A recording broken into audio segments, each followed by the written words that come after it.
Number 4, use common sense. If the leaf looks like it's dying, then it's wasting nutrients. If it looks yellowish and it looks like it's not getting light, get rid of it. I mean, a lot of people like to use these, but honestly, you don't even need them. I just pull them off. Like here's a sorry looking leaf. You just pull down and it snaps right off.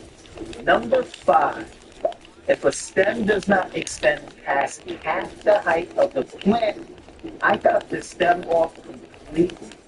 Chances are none of these leaves are going to get any light, and the cola that's on the top is never going to develop into buds. Number 6, this is a great time to use the stems that you cut as prongs. Look around too, look at different angles. Because look, you'll miss some right here. Number 7, I usually cut off any lower leaves that are facing into the plant instead of out. Number 8, if fan leaves are covering any colas, I chop them, even if it's up top. Colas are these big frilly looking things that are in the center of all the leaves that end up turning into buds. Number 9, never regret pulling off leaves that fall off easily. These usually fall off on their own anyway. Number 10, feed the plant right after defoliating, because then it's going to be able to replenish and regenerate damage you've done. If you have your own tips or disagree and would like to have a healthy discussion, leave a comment below. Also, check out howweedsgrow.com for more tips and tricks on how to grow wheat.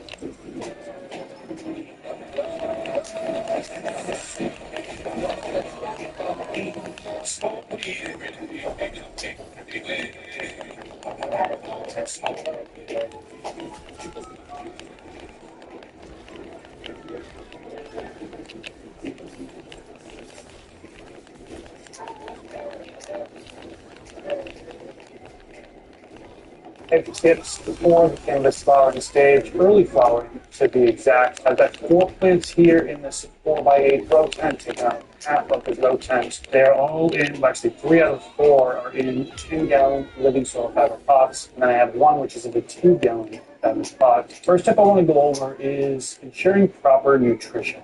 When you're going from the veg stage to the flowering stage, you might need to change up the nutrients depending on what you're using for inputs. Let's start off talking with organics. A lot of folks are growing organically. Some sort of organic inputs they're adding in throughout the grow cycle. I know a lot of folks use Build a Soil Prep Blend. It's very easy to use. Kiss Organics Nutrient Pack is another fertilizer that's very easy to use. That's actually what I'm using in 3 of these containers, both Build a Soil Prep Blend. I used as the initial amendment. 1 cup per plant to begin. Then I went to Kiss Organic Nutrient Pack at the actually about 50-day mark, a little after 50 days, because this soil I've been using over and over and over again for the past 6 grows. So generally speaking, every 30 days or so you want to do a top dressing, but if you've been raising soil for many years, you can get away with adding in more amendments less frequently. You can also add in things such as worm castings, additives, stash blend. Gotta mention that it's a great additive add in that can see throughout the whole growth cycle. But if you are growing with organic inputs, some folks will actually change up what they put in for the flower stage. So Build a Bloom is by Build a Soil. That's something that people use as a top dressing in flowering. Or there's a ton of other amendments you can move in the individual route. Oyster shell flower, for example, is another one that a lot of people use in the flowering stage. It really depends on what way you want to go. Now, if you're growing with synthetic inputs, phytonutrients, which this plant right here is grown with synthetics. This is a pungent punch cross with Killer OG. This is actually on day 25 of the flowering stage. It's Blue Planet Nutrients, Blue Max 2 parts, and CalMag and Stash Blend. And one thing to mention when you are growing with synthetic phytonutrients is, well, there's a feeding chart that the manufacturer should have as their general recommendations for how to feed your plants. You'll notice on the feeding chart that it goes from seedlings, veg, to flower. So being sure that you're flipping over to those flower nutrients as it requires according to the feeding chart. That's a key thing to do.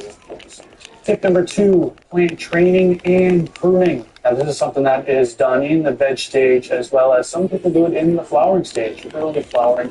in particular. Things such as lollipopping and defoliation can be super important. Starting off with defoliation, one of the things that is used for is to make sure airflow can get through the canopy. If you have real thick, real bushy plant happening and there's a lack of airflow through the plant, it could lead to bad things, such as one of the main things is pests can kind of congregate in there. Another thing would be that if it is so bushy in there's lack of airflow and high humidity, it could lead to powdery mildew. So doing a defoliation of early veg, as well as I like to monitor throughout the first 3 weeks of the flower stage, which is often called the stretch period. I like to monitor and do defoliation 1 to 2 times during that 3 weeks there. Now these plants look pretty good. These plants have longer internodes. They're not going to really need as much defoliation as something like this, or even something that would be more squattier. I would take off more leaves there. Now lollipopping is another thing that is commonly done within the first 3 weeks of the flowering stage, as well as some people do it in veg as well. Lollipopping is really taking off the lower third, lower quarter part of the plant growth. So here it's already kind of done.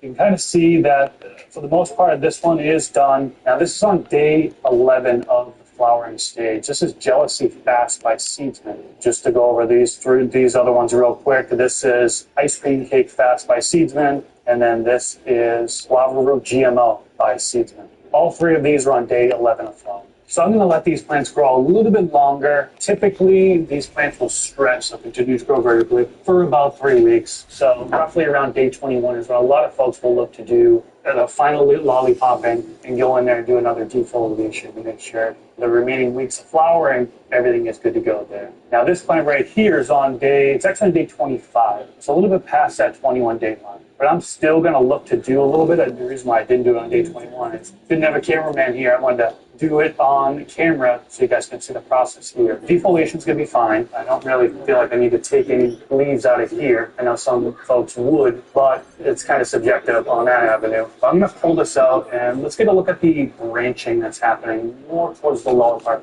So taking a closer look at the Pungent Punch cross with Chilled OG by Shadowborn Genetics, you can see that lollipopping, it's already been done, but it was done early in flowering. And one thing I like to do is some of these branches here just aren't going to make it up to the top, and they're not going to lead to much. Okay, now some of this is subjective. Some people are going to say, oh, I would leave these branches, and I let them grow. Other folks, what they would do is they are going to see these branches that aren't making enough to lose the way up the plant, they'll remove it. So I'm going to do that right now. Basically, we're going to come in, these are clean shears. I get them in bleach. Cleaning solution, it's 1 part bleach to 9 parts water. Got to clean these off. And I'm just going to go in here and cut off some of these branches that aren't going to make it all the way up to the top. So some of these really, it's not going to amount to a whole lot of bud. And once I cut these off, the plant will be able to focus its attention on the top part of the plant.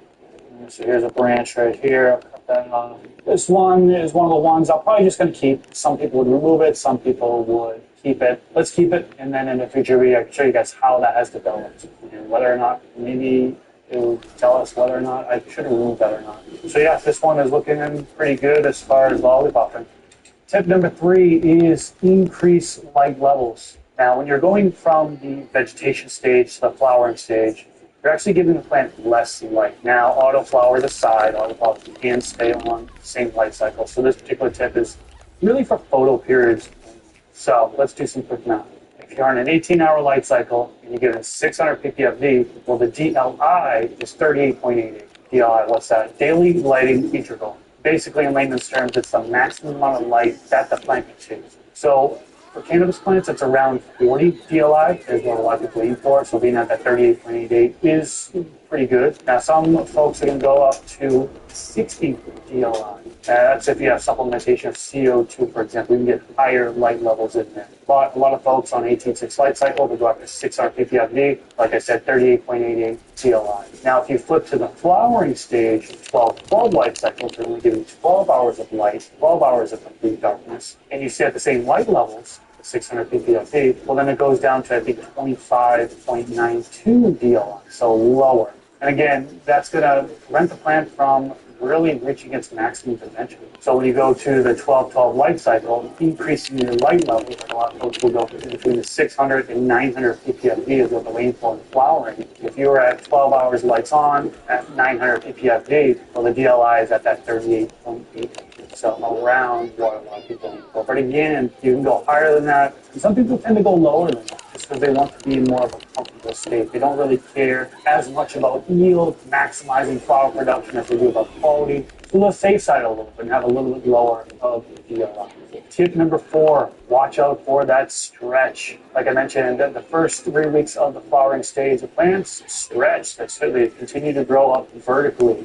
And if you're not planning for that, you could run into issues such as height constraints, right? A lot of folks do have a height constraint where they're growing in grow tent and they can only have so much vertical growth before it either touches that grow light or the grow light is too close and there's too much intensity of light coming on the plant. So being aware that a stretch does happen, planning for that can be super key. The general saying is to expect the plant to stretch double its height once you flip the plant to flower. Now that's not going to be the case for every single plant that you grow. Each cultivar's or variety is going to be different. And so some will stretch 2 times the amount, some will stretch 3 times the amount. I've had cultivars that stretch 4 times the amount before. And I've also had student plants that barely even stretched at all. So it's really hard to estimate, but if you're aware that the plant is going to get some sort of stretching to plan for it, it's certainly going to be helpful. Now, sometimes you're going to need to continue to do low stress training, right? You're going to need to continue to bend these branches down to make sure they don't overgrow, go up into light, for example, grow too close to the lights. Low stress training is typically what I do. I then, if I need to, super crop the plants before. So if I had one branch that was just kind of dominating and all the other branches were lower, I'd take that one branch and I'd do a super crop, break the outer layer and have it flop over, and then allow the other branches to spend the remaining days in stretch phase to catch up to that branch. And that branch that I had flop over, super cropping, it'll eventually kind of go back up, but in order to try to maintain the canopy, sometimes I will do super cropping. If I'm in a desperate situation, I've had to top a plant before. I had one that was just so far up, the lower branches, I couldn't do any low stress training, super cropping wasn't really working that well, so I went ahead and topped that plant. Really, it's a high stress training technique that a lot of people advise not to do in the flop.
Yes.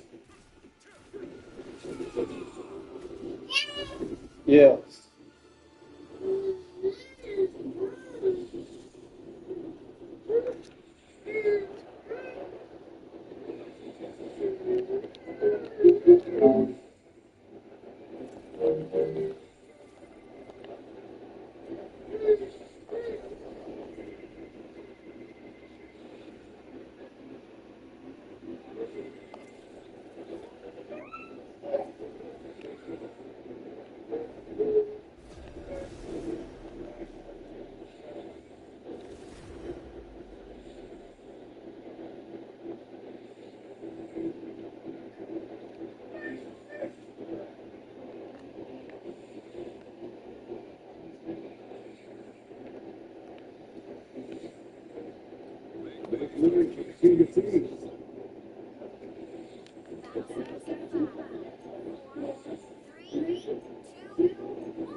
What's the fuck?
Morning.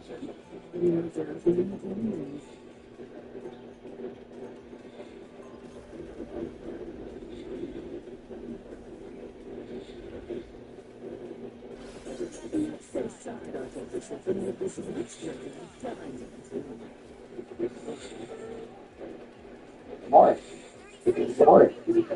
Wednesday, August 19th. So Sadie's looking absolutely beautiful. This week, I think she's growing tall enough. Morning. Wednesday, August 19th. So Sadie's looking absolutely beautiful. This week, I think she's growing tall enough to start weaving her for the trellis net. We'll clean up this tent a little bit.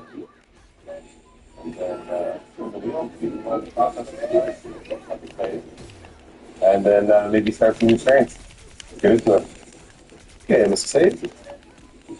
Can we get you anything? You're looking lovely.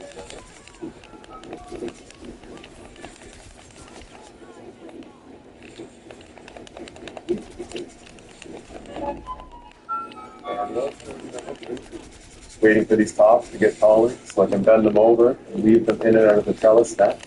I will today go in underneath and take off any of the small stuff that we don't want to waste energy on. So clean it up a little bit. And the only thing I did was I moved the spider farmer fan up there and angled it downwards to mix the environment more evenly. Last week I had it pointed right at canopy level.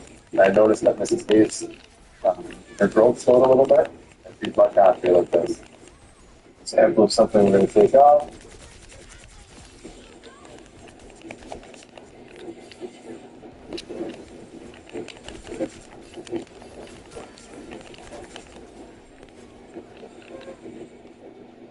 Last one.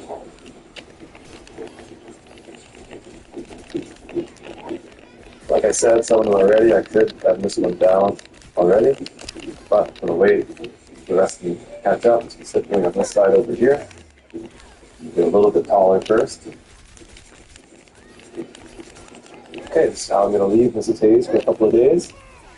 Hopefully when I come back and see her, she's ready to be stretched out. And one thing I've noticed in keeping things at the proper humidity level inside the tent here is all the leaves just feel so soft and velvety compared to last row. This texture of the fluff, super healthy looking. I don't know if you remember the end of the last row, but the Blue God cluster sugar leaves are getting pretty crispy. Part of the reason why we pulled it down. And I'm wondering, having proper humidity levels inside the tent can prevent that this time. She's looking luscious, lovely, very, very healthy. 4-wheel layer for the toast now. Start with this branch here. I don't know if I can do this with one hand or not, but I'm going to try. Gently, just swoop this underneath here. Lay it over. And under, just kind of like that. I'm going to spread that out a little bit. I'll show you in a second. Here she is. Just kind of untucked with this branch here from underneath the trellis net. And just kind of open this up a little bit. And this top swing up in through here in this process. We'll do a little bit of internet magic. And here's what she's looking like after. Canopy's all laid down to the trellis net. Creating some new tops. Housekeeping. I don't do this often enough. I was watching Cannibalist's channel, and I think she wipes out after every time she's in the tent, honestly. And the habit I want to start doing too. Okay, Mrs. Hayes, we'll have some privacy for a few days. Don't hesitate to ring room service if you need anything at all. All right, it's what we've all been waiting for. Contest giveaway time. Let's spin that wheel.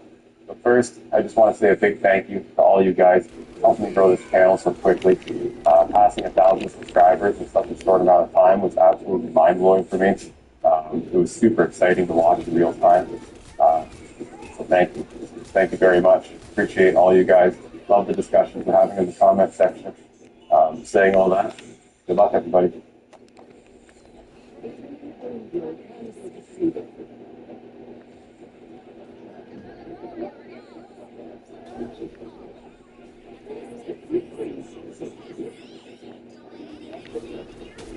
congratulations, Matthew at 71. Send me an email, let me know if you're in Canada, and we'll work on getting you the prize. If you are in Canada, feel free to start checking out the PCS website, check out your favorite bean package, maybe a secondary just in case it's not in stock when I go to order it. And if you're outside the country, no worries. We'll work on getting you a gift certificate to a bean bank in your area, or maybe an Amazon gift card or something like that. And to the rest of you, I'm going to double the prize pool for the next appreciation draw. I know 3,000 is a big ask, but it didn't take long to get to 1,000. And that's when I can reach out to my favorite beanbag as a content creator. So any help pushing forward to get there is appreciated. I appreciate every one of you anyway. Thanks for following along. Thanks for being here. Have a great week, everybody. And if you want to check out any of the Spider Farmer gear, you can use links in the description or use code OGG on the Spider Farmer website for 8% off your order. I'm loving the new upgrades so far, and my wheels are already turning on a few other products I might want to look at. And I'll have to rock the new strains next week. I'm running out of time. I've got QC Blue, Fruity Pebbles 2.0. We'll pop them in, get them sprouted, and I've never grown either of these before. We'll see what happens.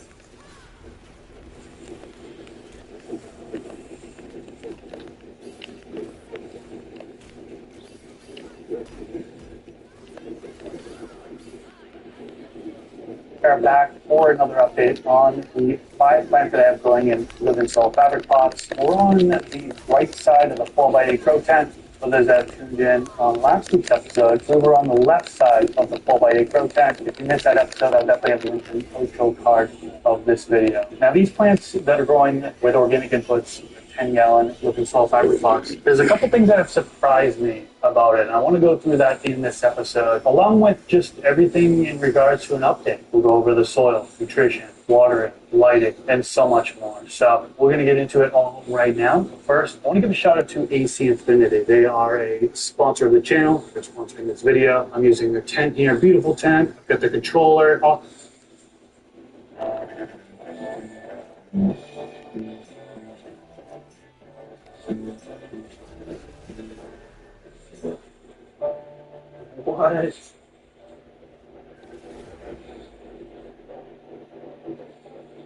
I'm down for the line, man. What the hell was that?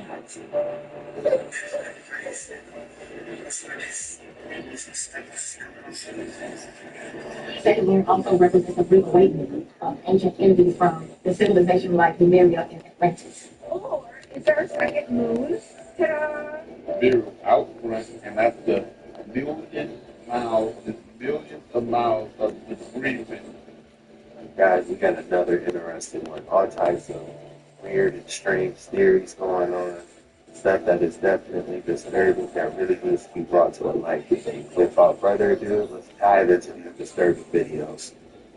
If you guys haven't already, be sure to hit that like and subscribe button. If you're a new subscriber, boy, you're in for a surprise. I got so many other bangers you can go back and watch. But nevertheless, let's dive into this one. Is Earth really about to get a second moon? Or is Revelation 21 starting to fulfill itself? And I saw a new heaven and a new earth. For the first heaven and the first earth were passed away, and there was no more sea. And I, John, saw the holy city, New Jerusalem, coming down from God out of heaven, prepared as a bride adorned for her husband. And I heard a great voice out of heaven saying, Behold, the tabernacle of God is with men, and he will dwell with them, and they shall be his people, and God himself shall be with them, and be their God. And God shall wipe away all their tears from their eyes, and there shall be no more death, neither sorrow, nor crying, neither shall there be any more pain, for the former things are passed away. And he sat upon the throne and said, Behold, I make all things new. And he said unto me, Write, for these words are true and faithful. Now, some of you are going to call this event the rapture. Others of you are going to call this ascension. But I can tell you this, the body in which you have right now, you might not have for too much longer. Because all things old will be passed away and created anew. Is Earth really about to get a That's interesting how he said that. I just feel like I recently went through a metamorphosis for my last 3 weeks. That I couldn't do. I was just having a rough time. You know, the best way I could put it, someone in the counter said that, you know, you're evolving onto a metamorphosis. Definitely can be being prepared for something in the future. Like, one of you guys starts with a Stop scrolling with people and listen up. My perspective on everything that's going on right now. So we got but they talking. hold on, is that Hulk hitting a Henny bottle? What is going on? And he got a blunt in his mouth. That's the last thing we need. Hulk hitting the Henny in the blunt? Oh my goodness. Hulk said, I'm over this. Bro, you wild for that shit. Oh my God. Talking about we're gonna have a quote unquote second moon in our sky starting September 29th. 7 days from today, right? Now, there have been a lot of sinkholes here. Some just sinkholes. And sinkholes are formed by magma building up, right? Those type of magnetic field. Now, I've been a firm believer and seer. There is an actual planet that comes into our solar system every so often. So this could actually be an evolution for that actual purpose. Now, you would think that even just the headline, 2 moons, they would be on the front cover of every top storyline of every news. And the fact that they said it's an asteroid, a literal asteroid, right? Regardless of the size, the fact that it's going to be in Earth's orbit. You think that's just a lone asteroid place? Y'all see the climate change happening? Yeah, whether it be man-made, manipulated, whatever you think it might be, it could also be the fact that members are closer. And everything that is in its magnetic field comes along with it. So yeah, that's just my observation first. A lot of weird stuff is going on the planetary level, cosmic level. And I mean, do y'all see the scripts? Like, yo, there's stuff that happened this year that never ever happened in the history of man. All in one year. I'm not talking about 1 or 2 events. We talking about hundreds of events. Some shit about to change. That's all I'm saying. This ain't no fear mongering. I'm just observant and using my discernment. Maybe you should too. Peace one love. I promise you've never seen the moon do this before. The moon is not what we are told it is, and this video is going to prove it. Keep watching if you want to see irrefutable proof. The moon is not a rock in space. The moon is not a spherical rock floating in space. It's a focal point of electromagnetic plasma that's being projected into reality. This video was taken by a Russian astronaut. It got scrubbed off the internet because it exposes the heliocentric lie. It doesn't matter how you look at a solid spherical three-dimensional object because you can't make it appear two-dimensional. Therefore, this proves you've been lied to about where you live your entire life.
My Clips video I just dropped, how that 33-degree Mason says that it reflects off the black sun in the middle of the earth, that definitely would make more sense of how possibly it could be made of plasma.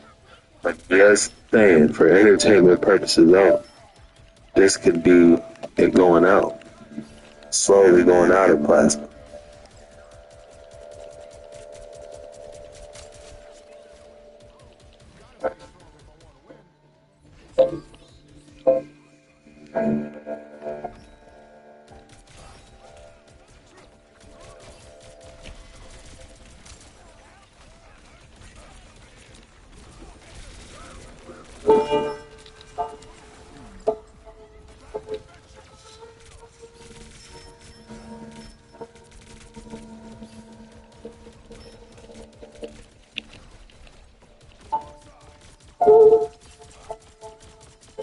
Thanks for watching. Like, comment, and follow at Mike Priest ARR for more content like this.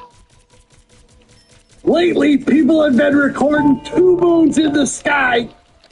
This was filmed somewhere over England. Look, that's two moons. That's not one moon, that's two. How is that possible? And it's not the only video. Here's another one. Two moons in the sky. What is going on? Why are there two moons now, huh? What's next? UFOs get out over the U.S.? Lately, people have been recording two moons in the sky. Come on, the cheesehead. This ain't Independence Day? Or is it? What is this mysterious object they call the second moon? Is it Nibiru? Did the Anunnaki finally come back to the solar system to save some of us? Maybe this is the reason why the LDs are panicking, because this second moon is really Nibiru. They've been tracking it for 21 days, and yet you don't tell the public. So many people believe that solar eclipse that happened in April was nothing. What if I told you that solar eclipse was leading up to the lunar eclipse and the second moon? We are at the end of this matrix, and the Anunnaki is returning to save some of us, but not all of us. This world is about to reset. Hollywood tried to tell you. This planet is dying. The human race is killing it. So you've come here to help us? No, I didn't. You said you came to save us. I said I came to save the Earth. You came to save them.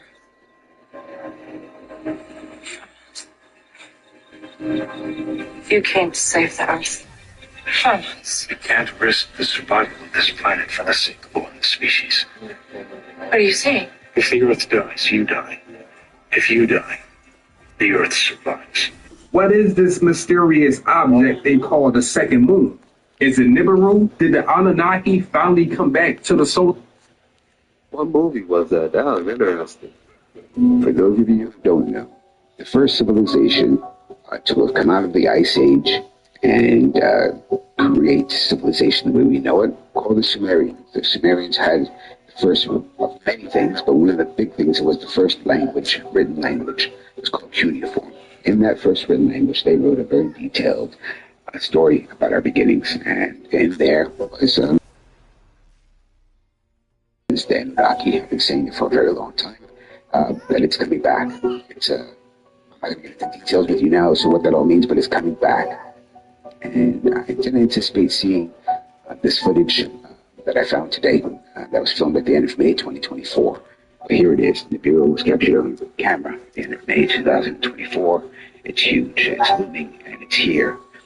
Their chemtrails and their fake sun couldn't mask this getting caught on film. And I'm bringing it to you all, so you're very aware that all of the extreme weather events we're having across the world, all the crazy stuff that we're seeing in the skies, it's real, and it's being caused by Nibiru and its traveling planets, and other planets to travel with.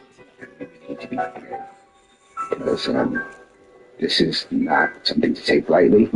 Nibiru comes with the cataclysms, it comes with the whole shift, and it comes with the Anunnaki who created us, and they're back. So what are you going to do about that?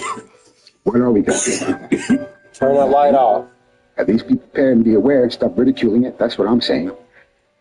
So what I ask is for you to look to the skies before you deny.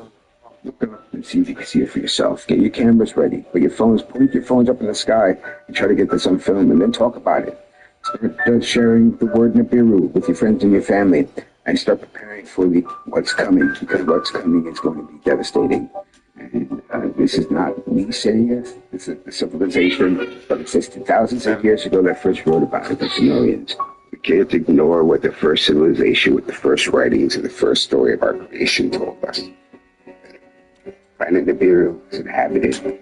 They were the ones who created us to be their slave race. That's right, that's what I'm saying. They created us to be their slave race, and they're back. That hasn't worked out well. Bluey, Bingo, Bandit, and Shelly are coming to a theatre near you. Do you want to So apparently this happened in Minnesota tonight, y'all, during a baseball game. And it got so bad that this thing appeared. Look at this, y'all. Are y'all kidding me? That dark rainbow, that dark art? Y'all see this? Y'all see all that flashing? And this just happened in Florida too. We had a lot of flashes here. This rainbow thing was seen all over Minnesota. Check it out. Y'all see that plasma bouncing off of it? We were just talking about this earlier, weren't we, right? It says 65,000 people are without power in the area. But look at all that flashing going on. Check it out, y'all. Wow. This is literally like a camera. Y'all, look at that sky. Look at that sky. And they had to cancel the concert, and there will be refunds given. Look at this, y'all. Look at that sky. Bro. Why the world look always like that? And then this was the sun the other night, y'all. Look at that. Are you kidding me? When I tell you these times are amazing, these times are amazing. And the sun just barely entered Leo, y'all. Things are going to be up. It's not even a Earth. Nibiru out front, and that's the billion miles, there's millions of miles of debris field. Dust, sulfur, smoke, meteorites, hailstones, you name it, is in there. But also, the planets that are supposed to be circling the planet is 6, I believe, and then Nibiru makes the 7th planet. You know, and so you can see the planets lighting up around it, and it's way in the distance. You know, someone online threw us a bone, and I was there to get that bone. And so here go your bone.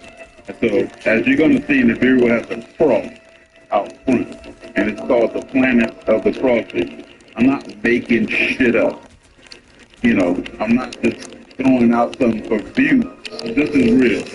So you're going to see that cross in the end time flashing in our sky. Some people will, some people won't. Some people are going to see an image of Jesus Christ. Watch. There it is again. And that's Nibiru coming down. It's only going to last a minute in the sky. Look how light it is. 6 planets plus Nibiru makes 7. Right? And you're going to see it, and it's just going to disappear. And it'll be keep showing it because that was the most excellent capture right there. You know, of this. So you can see the fiery big round planet out front that people are catching in the sky. You can see the white illuminating. The sky is not cracking, or the dome is not cracking. That is the light from this fiery damn planet appearing to be white. But as we saw close up in the high-powered telescope, it is a fiery, blazing damn planet. You know, so let's check out some more. Right here, someone just recently caught this, an image of Jesus, but in the Nibiru light. Here it is again, a cross, going across the top. You know, all of it has something to do with the planet. You know, and just like I keep trying to say, if any of it is fake, then you forge the fake part, and you make another video, and you show me how I faked this or anybody else faked this. It ain't 100% dynamic. Else in it does, particles, hailstones, everything God is going to rain down on the people. He said He's going to rain down, and it's something about this debris field. It's active. It don't miss its target. So it's going to hit targeted. She went over there and she started throwing Refill right here up close. See how it turns? just like that shit Like was. that. All of those are meteorites, so you can zoom in on anyone, just capture one or a couple to get the brightness, and you'll see that they are hurling rock. That's Nibiru out front, and that's the billion miles, is millions of miles of debris field. Dust, sulfur, smoke, meteorites, hailstones, you name it, it's in there. But also, I'm not gonna lie, this is interesting. Let me know your guys' thoughts below on this one. Make sure you add the timestamp so I can know which video you're talking about, guys.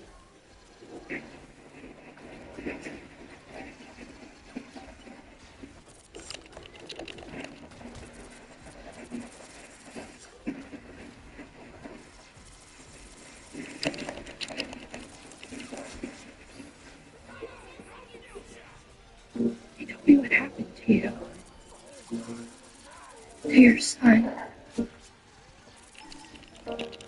Is it true? Feeling my way through the darkness.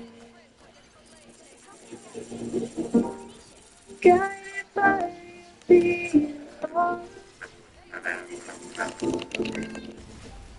Wish that I could stay forever. Not afraid. It's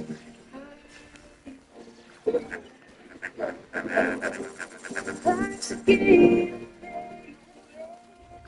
We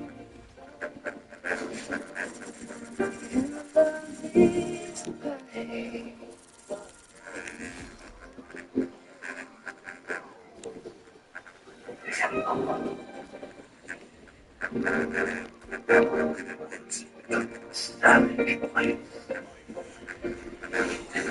They took my brother. Please, I need your help.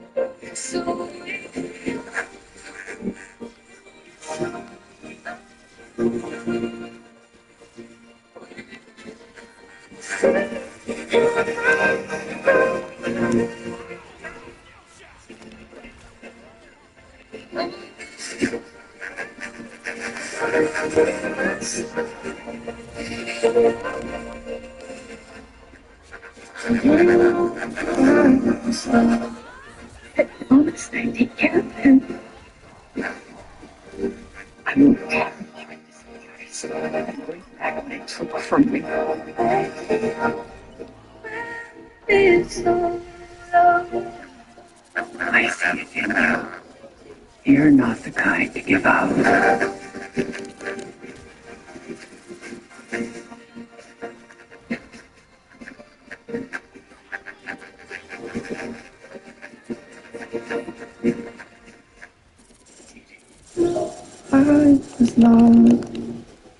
Never rush to sue the other driver after a car accident.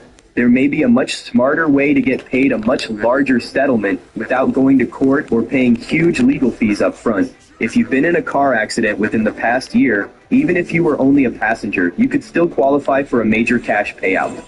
While many people are stuck dealing with insurance companies, adjusters, and long legal headaches, others are receiving 6- and 7-figure settlements without ever seeing the inside of a courtroom. Here's how some accident victims are avoiding financial stress after a crash. It's called the 2026 Claim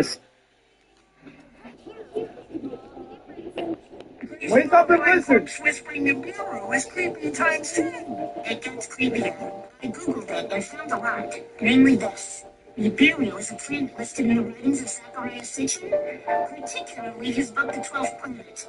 According to Sitchin's interpretation of Babylonian religious texts, a giant planet called Nibiru passes by Earth every 3,600 years and allows its sentient inhabitants to interact with humanity. No te voy a reptilian! Which Sitchin identified with the Anunnaki of Sumerian myth would become humanity's first gods. My favorite internet encyclopedia says there's supposed to be a collision. The Nibiru collision is a disastrous encounter between the Earth and a large collision object. Only version is Doomsday Event, usually refers to this object as Planet X, or Nibiru. The bot's gonna say it's just a cartoon, but the world wanna know what they just heard about the Nibiru, bro. Wake up and listen! Whispering Nibiru is creepy times 10. It gets creepier. Wake up and listen! I'll be hitting up those that are married. Hey, that's crazy. It was on Scooby-Doo, wasn't it? Shout out to Zizzy Conspiracy for that. Earth will soon have 2 moons, and the last time this happened, big things went down, and they were not necessarily good. Moons are little cosmic hitchhikers that get pulled into Earth's orbit. In this case, it's an asteroid. The last time this happened was 2020, and we all know what happened then. The time before that, 2007, the global financial crisis that peaked in 2008. And sure, you could chalk this up to coincidence, but what about the ancient civilizations that describe the chaos that followed the twin moons? Ancient Babylonians and Aztecs told stories about what would happen when 2 moons were in orbit. The Babylonians closely observed the sky for omens, and when a second moon appeared, that was often a sign that the king would face danger and would often predict the fall of an empire or a change in leadership. With the Aztecs, the appearance of an abnormal celestial body like a second moon meant the gods were displeased and would often precede natural disasters like earthquakes, droughts. And this was a big reason they practiced certain rituals. If you know anything about the Aztecs, you know what I'm talking about, but basically sacrifice, rituals that were meant to appease the gods. Prevent further disaster. Even ancient Chinese folklore talks about twin moons as an ill omen. They were often associated with chaos, upheaval, or change in imperial dynasty. Are you seeing the pattern here? This could mean a major shift is coming. Share this with someone who needs to know, because if this tells us anything, it means that things could get interesting. The second moon is coming September 29th and will orbit for 53 days. Earth is about to get another moon. Yes, we're going to have 2 moons. A mini moon will start to orbit Earth this month. It's an asteroid that's being pulled in by Earth's gravity. Researchers have been tracking the asteroid called 2024 PT5 since August, and they've mapped out its path. Starting on September 29th, it will start to orbit the Earth, much like our moon does, but in the shape of a horseshoe. The asteroid will have negative geocentric energy, meaning it can't escape Earth's gravitational pull, and it will become a so-called mini-moon. But they project it will eventually leave Earth's orbit on November 25th. So we'll only have 2 moons for about 56 days. This isn't the first time this has happened. An asteroid called 2022 NX1 became a mini-moon in 1981 and 2022, and it's going to return in 2051. And 2024 PT5 will return as our little mini-moon in 2055. Unfortunately, you won't be able to just look up and see 2 moons in the sky. Amateur telescopes won't work. You know, they're talking about 2 mini moons, but we can't even see it. Oh man, this is extremely fishy. We're going to dive into this one. This is definitely a weird and strange one. We're going to get to the bottom of these dark waters. 2 moons is a huge sign. We're hearing about the extra moons that's supposed to be coming in and all this. 2 moons is a huge sign. We're hearing about the extra moons that's supposed to be coming in and all this and that. But I've been talking about this shit. Let's get into it. You see where it says Nibiru will rise with the sun at sunrise in the east, and it will look like a new star in the heavens. But as the days go by, it will grow bigger and bigger, and eventually eclipse the sun, right? They say it is a planet larger than Jupiter, red in color. It has a comet-like tail of debris. It also has moons, okay? It has others, y'all. It has moons accompanying it, right? So you think this is by mistake? Hold on. Y'all see the red skies. The heavens will burn brightly and redly. There will be a purple hue over the face of the earth, and it is, followed by a day of darkness. I don't know when that's coming. A new moon will appear and break up and fall, right? This is just the beginning of the destruction. People will scatter in madness because they're going to hear that loud, screeching trumpet noise they already hear. They will hear the trumpet, the battle cry of the destroyer. September 29th, 2024, a small asteroid will temporarily become Earth's second moon. From the breathtaking landscapes of Nepal, you'll have a prime viewing spot for this extraordinary event. Though it might be too small to see with the naked eye, it's a fascinating opportunity for astronomers to study. I want y'all to see what's going on with the moon in this video over here, y'all. This right here was in Omaha, Nebraska. So, what is this over here? because that's not the moon. Now you can clearly see that is the moon because it's smaller. It's smaller than this object over here. This thing over here looks like a projected light, like a flashlight that's projecting itself into what we call Earth. Y'all see that? And y'all see like the difference in luminosity. Like you see how much brighter this thing is over here. Now, as she was taking pictures, this moon was literally rotating around whatever this is. Check this out. Look, here it is right here to the right or left of the moon, depending on how you're looking at it. Y'all see that? Y'all see that? And the clouds are going through it. How does that make any sense? Here it is over here. Here's another picture. Look at this, y'all. And y'all see this over here? Now it's on the bottom. Like, what sense does that make? What sense is that? And how is it some clouds are behind this thing and some clouds are in front of it? Y'all see what is going on? This is in Nebraska. This is crazy because everybody's seeing different variations of what they're calling the moon. But again, I've been telling y'all, that's not the moon. So if that's not the moon, y'all, what do you think it is? What do y'all think it is? Let me know down in the comments below, y'all. I want y'all to see what